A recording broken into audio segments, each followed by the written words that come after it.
নমস্কার, আমি Moumita the Bong wife চ্যানেলে আপনাদের স্বাগত। আজ রবিবার, মেঘলা আকাশ। সকালে ঘুম থেকে উঠি ছাদে চলে এলাম। ফুল ফুটেছে প্রচুর গাছে। লাল ফুলগুলো দেখুন কি সুন্দর কালার, দেখলেই মনটা ভরে যায়। সকাল সকাল একবার এদের দর্শন করে যাই আমি, খুব ভালো লাগে ঘুম থেকে উঠে যখন এই ফুলগুলোকে দেখি। সকালে বাসি কাজ সেরে ফেলি ফটাফট, তারপরে চা বসাতে হবে, মোছামুছি কাজ সেরে ফেলি। পাপাকে এখনো জল দেওয়া হয়নি, পাপাকে জল দিতে হবে, চিনি লবণ জল রোজকারের মতো।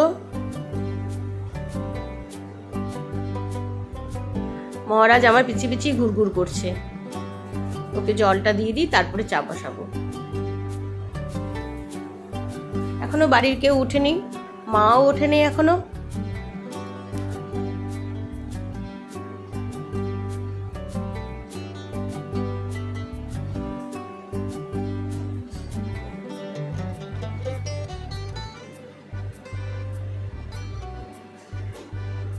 ভূপেনকে ঠেকেছি যে একটু গাছগুলো খুঁচিয়ে একটু গোবর দিয়ে দে না, আমি তো ধরতে পারি না। তাই ও শালবাড়ি থেকে এসছে। দেখুন আমার ড্রাগন গাছে ফুল চলে এসছে। গত বছরও কয়েকটা ফল খেয়েছি, 5-6টা।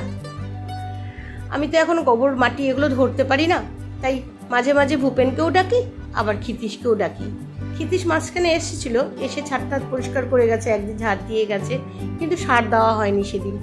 আজ ওকে বললাম গোবর নিয়ে আসিস, একটু দিয়ে যাস। আমার পুঁইশাকের গাছের মাথাগুলো কেটে দিতে হবে, এগুলো একটু ব্রাঞ্চ বেরোচ্ছে না।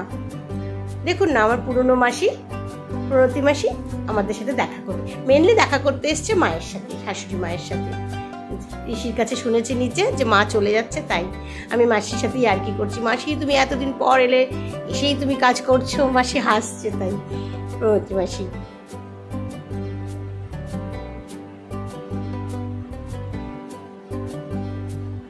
মাসি এসেই কাজে বসে পড়ছে, আমাকে ময়দা চেলে দিচ্ছে। এদিকে রীতিমতো আমি তো এসে দেখে যাচ্ছি মাঝে মাঝে যে ও আবার কি করছে। প্রত্যেকবার এলেই আমার একটা না একটা গন্ডগোল করে যায় ও। খুব ভালো ভূপেন।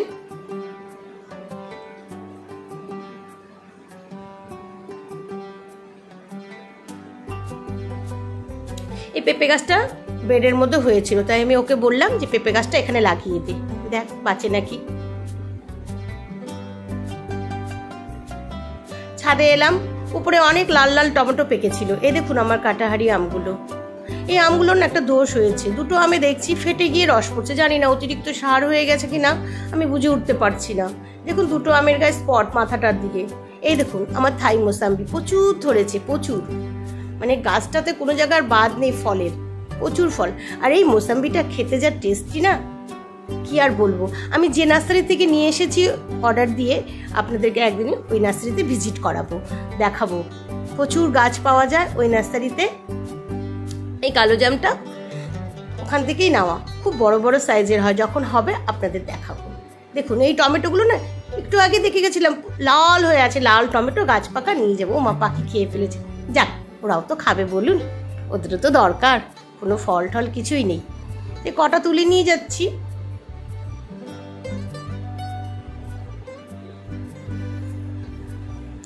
ঘরের খাওয়ার জন্য, আর বাকি ওরা খাক।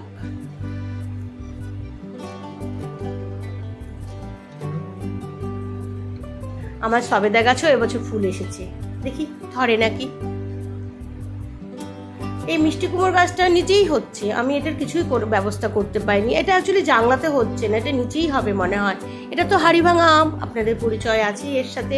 দেখুন প্রচুর আম ধরেছে এটাও। আর এবার আমার গাছে আমরাও ধরেছে, জানেন, এই দেখুন কত আমরা হচ্ছে। চলুন এবার রান্নাটা ফটাফট করে ফেলি। আজ একটু পোলাও বানাবো, ছেলে খেতে চেয়েছে, একটু শর্টকাটেই বানাবো। আগে মেখে নিয়ে বসিয়ে দেব প্রেশার কুকারে, কারণ আজ আবার একটু শিলিগুড়ি যাব, পাপাকে ডাক্তার দেখাতে হবে। পাপা বলেছিল 2-3 মাস পর আবার আলট্রাসোনোগ্রাফি করবে, ও স্টোনগুলো বেরোলো কিনা দেখবে ডাক্তারবাবু। তাই পাপাকে নিয়ে আজ শিলিগুড়ি যাব। অ্যাপয়েন্টমেন্ট নেওয়া হয়ে গেছে আমাদের, ওর 4:30 থেকে 5টার মধ্যে যেতে বলেছে। তাই ভাবছি শর্টকাটে আজকে রান্না, পোলাও আর মাংস করব, রোববারও আছে। খেয়ে আমরা বেরিয়ে যাব পাপাকে নিয়ে ডাক্তার দেখাতে। আমি আগে মেখে নিলাম আর প্রেসার কুকার একটু ঘি, এলাচ, দারচিনি, তেজপাতা দিয়ে একটু ভেজে নিয়ে শর্টকাটে করে ফেলবো পোলাওটা।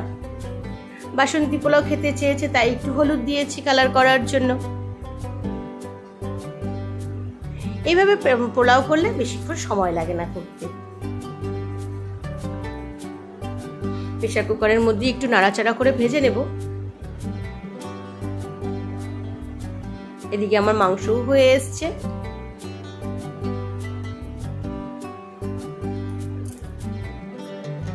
ঝটপট খাওয়া দাওয়া করে চলে যাব মাকে নিয়ে। মাকেও রেখে আসবো, মাও যেতে চাচ্ছে, কারণ মার নাকি বাড়িতে কিছু কাজ করবে বলছে, তাই।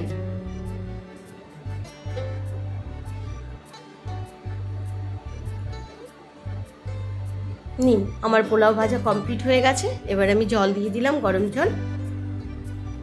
এবার জাস্ট 2টো সিটি দিয়ে আমি অফ করে দেব।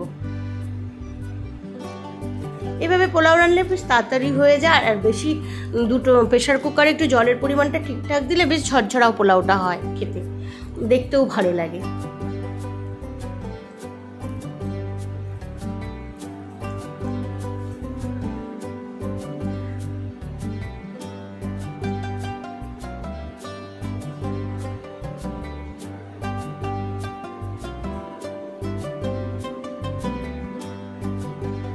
নিন, আমার কমপ্লিট পোলাও রান্না।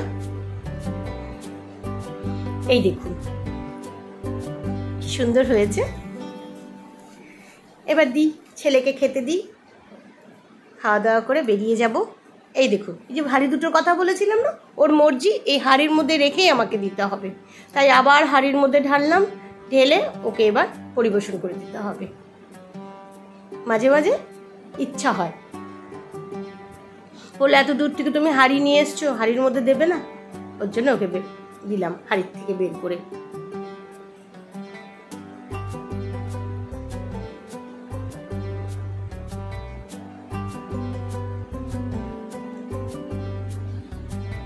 চলুন, আমাদের খাওয়া দাওয়ার পাঠ শেষ। এবার আমরা বেরিয়ে পড়বো প্রিন্সকে নিয়ে। চলে এলাম প্রিন্সের ডাক্তারের কাছে, ডক্টর অমিত সরকার। ইনি এই হলুদ রঙের শার্ট পরা, ইনি হলেন ডক্টর অমিত সরকার। খুব ভালো ডাক্তার, আমার প্রিন্সকে সারিয়ে তুলেছে। কি বলবো, খুবই ভালো ডাক্তার। আপনাদের কারো পেটস থাকলে আপনারা অবশ্যই, নর্থ বেঙ্গলের লোক যারা আছে তারা অবশ্যই অমিত সরকারের কাছে নিয়ে আসতে পারেন। সত্যি খুব ভালো ডাক্তার উনি।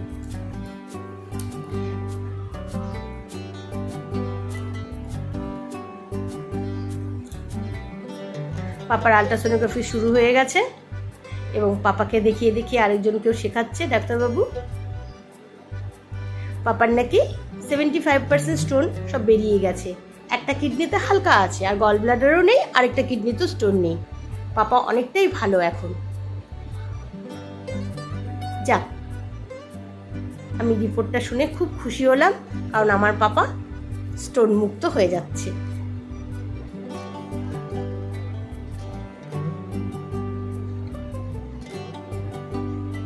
খুবই ভালো ডাক্তারবাবু উনি। আমার প্রিন্সকে সারিয়ে তুলেছে আমার।